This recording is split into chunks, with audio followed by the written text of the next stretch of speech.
So I want to ask a little bit about kind of the psychological elements. So I know there's the title and then there's the body, and I kind of have some instructional videos in the course here and on other YouTube videos. But essentially, like what like kind of works to get people to click on titles, and like what kind of works better in copy, or is it kind of like very dependent on each item?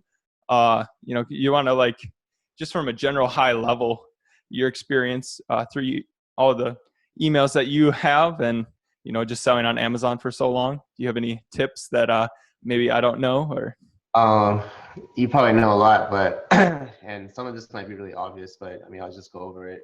well, I like to like compare the what's similar between everybody. Right. You can state the obvious, because then it's like, oh hey, everybody says this, and then it's like, oh wait, but here's that opinion and that. So just say your kind of overall thoughts. Yeah, so I would say, I mean, the most important thing is subject line, right? Because that's the first thing you see in email box. And if they don't open your email, then it's worthless, right? So the subject line has to have some creativity. So like you said, the psychological part is how do you get someone to open a subject line? Well, there's a lot of, if you go on Google, like there's tons of psychology and email marketing and, how people like send out emails, what kind of subject lines to use. In the Amazon space, it works the same way, right? It's Oh, kind of okay. it's kind of catered towards like, hey, these are the same people, like they want to open, they get tons of emails, and a lot of times people don't open all their emails. So what can you do or write to get them to open your email? So actually what we've done, like I think about 3 or 4 months ago, is we actually did a analysis on all of our customers that sent more than 10,000 emails in a month, and we looked at all the highest open rates on those. And what we did was we actually contacted those guys and asked them, hey, is it okay if we shared it? So I can share with you some of the open lines that we had back then. I don't know, we haven't done it for a while, so we could probably do one later as a follow-up. But And yeah, and then usually you the guys really kind of generic, update in the Facebook group too, right? Every once in a while, you'll kind of. put it in our Facebook group, we put a lot of little details in there to help you guys out.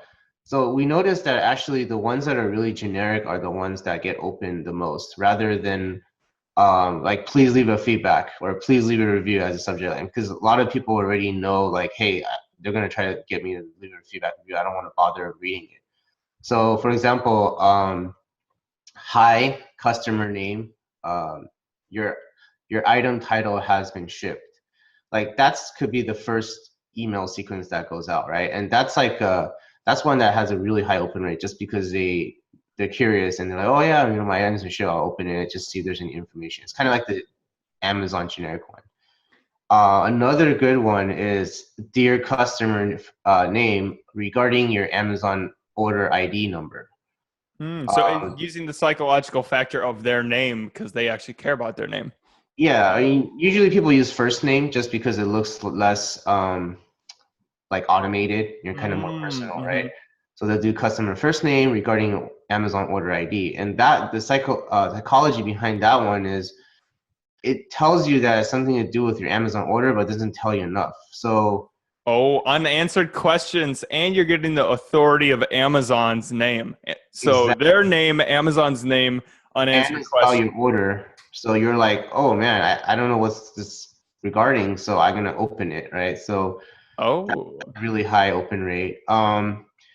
Yeah, like important update about your Amazon order, like obscure kind of titles that kind of tell you about regarding your Amazon order, but doesn't tell you like, hey, I want you to leave me a feedback review. Those have the highest open rates. So there's another one where someone uses the reply tag like RE colon, like, did you get it? Yeah, I've Right? seen that before. That's That a works that's a pretty good good. one too. It looks like, hey, maybe I had a conversation before, like I don't remember, I don't recall what's going on, so let me click it and see what's going on. So those are usually the top email open lines or subject line open rates that people use. I've Nobody always used a used. really generic one. Yeah. You've always used what? I've always used a really generic like one regarding your Amazon order ID, because I'm not lying about it, and I just just want them to open it, and then from there it's like then you have to be more really creative on how to get them to leave a review. So Oh, okay. So yeah, yeah, it's just like my YouTube. I have to do something to get them to want to click because they're like, wait, what's the answer? How do I do exactly. that? And Right. then It's all the same psychology, so okay, well that's good to know. So that's a tried and true principle no matter what platform you're going on the internet as time goes on, pretty much. Maybe it'll change in VR. I don't know, but yeah. anyways. Okay, cool. So then the psychology switches now when you're in the email.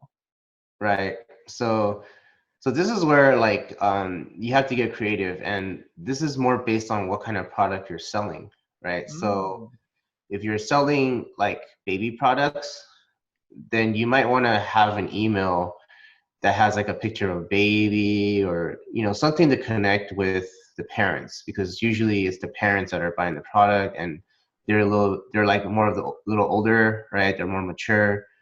They want to see something like more like nourishing or caring. So if you had a picture of a baby, like animated gif of a baby crying or a baby like doing something cute, right?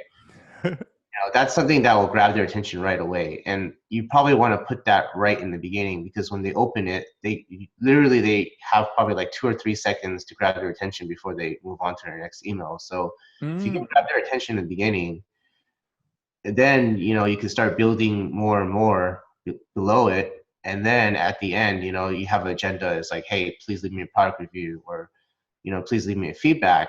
And if they can actually get to the end, and if you can actually reach that personalized connection with them, there's a really high chance that they're going to leave you a review or feedback. So that's really the strategy on how to get more reviews. A lot of people have, I think the industry standard is around 2%. So you send out 100 emails, you might get 2 reviews.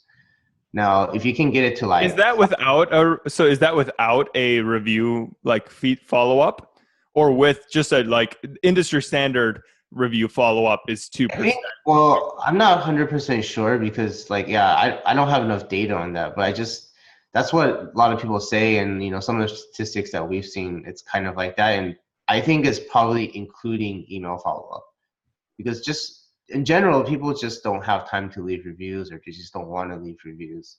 Like What? even Oh personally, like, yeah. I rarely leave reviews. Like I usually leave reviews when like something really bad happens, or it has to be really good or really bad. Like if it's just like No, you're right. You're review. so right. Or in So the case of when you're selling solar eclipse glasses for an eclipse that has not happened, the review rate is like zero point 0.2. It's impossible. And then half the people that do leave a review leave a 3-star. I don't know. I haven't used it yet. I'll let you know after the eclipse. Thanks. That's helpful. yeah, Thanks for the exactly. 3-star.